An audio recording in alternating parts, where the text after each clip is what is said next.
Hi there, it's Tom with A2 Agile, back with you again.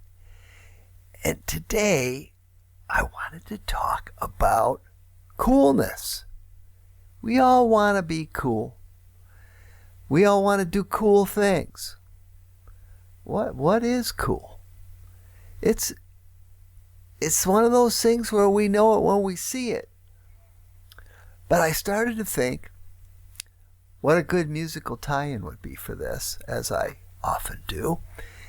And the first thing that popped into my mind was Miles Davis. Miles Davis was the embodiment of cool. And I thought, well, maybe I can go out to the interwebs and find some evidence of what makes Miles, or what made Miles, so cool. And I couldn't exactly put my finger on it, but let's take a little tour of Miles Davis and see what we can learn.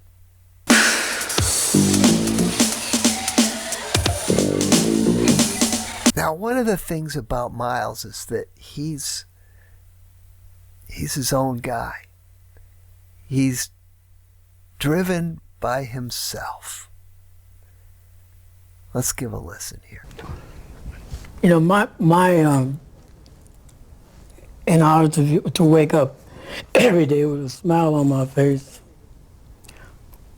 I have to perform perfect to myself and to the others around me. So I'm not worried about them.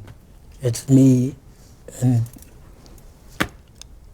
8 other people, plus my my subconscious. Gemini, 2 subconscious. Another thing about Miles that I've observed is that he was amazing at staying in the moment. And here's a little clip that kind of describes how he feels about that. That was then, you know, it's...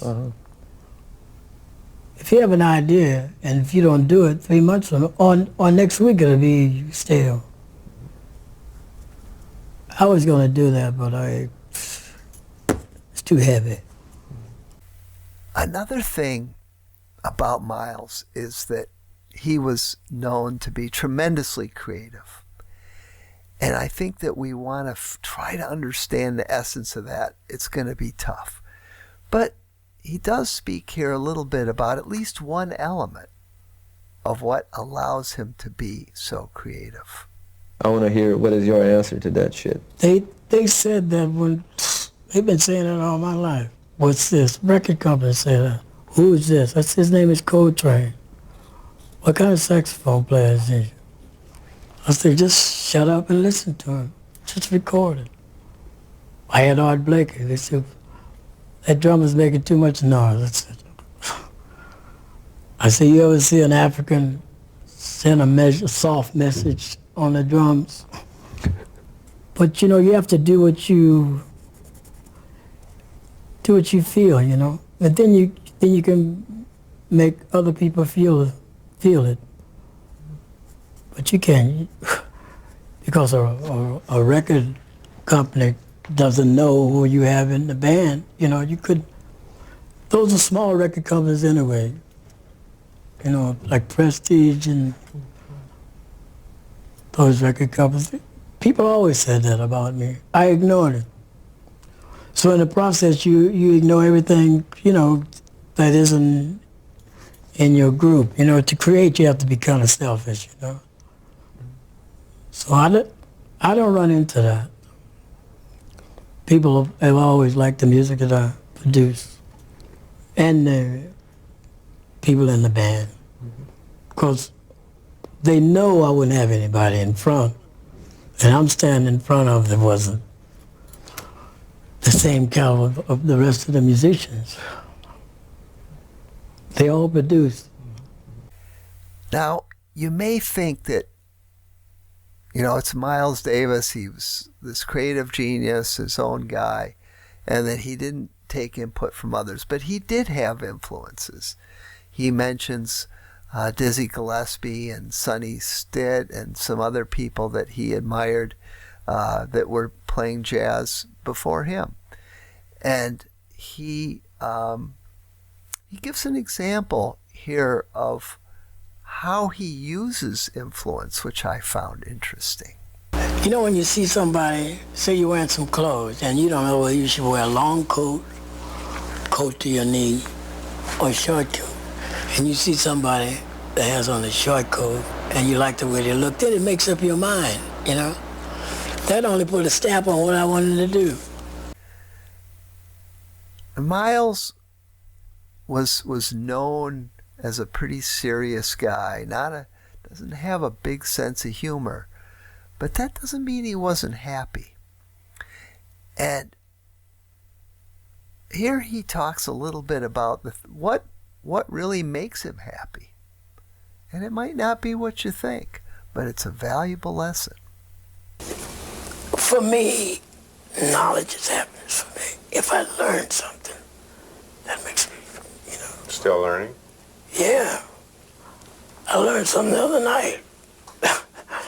I learned something last night. I can't wait to apply it. So that's it for Miles Davis. I don't know if this did justice to the creative genius that he was and just how cool he was. But I thought maybe one more clip that might define how cool he was and maybe how other people thought he was cool. An unlikely group of folks, to be sure, but we'll give a listen. Pimpin', listen, girls used to come to see me, right? Whores, prostitutes, call girls. I didn't have to make love to them. They wanted me to take them out. All I would do is say, I don't have any money. If you want me to take you out. So they give me a couple $100 a night. Yeah, well, like I said, not what you expected. But Miles was an enigma, an amazing guy, and there was never a person cooler than Miles Davis. I hope that you gathered some ideas of how to be cool today. And I hope that it was fun to hear a little music in the background maybe and to hear Miles talk about his life. And maybe you have something to take away for your own life from this video. And I also hope, as usual, that you enjoyed this video enough to click the subscribe button, because I'm always going to be making more of these, and if you're on the list, you might just get to know about it before others. Until then, take care and see you soon. Bye.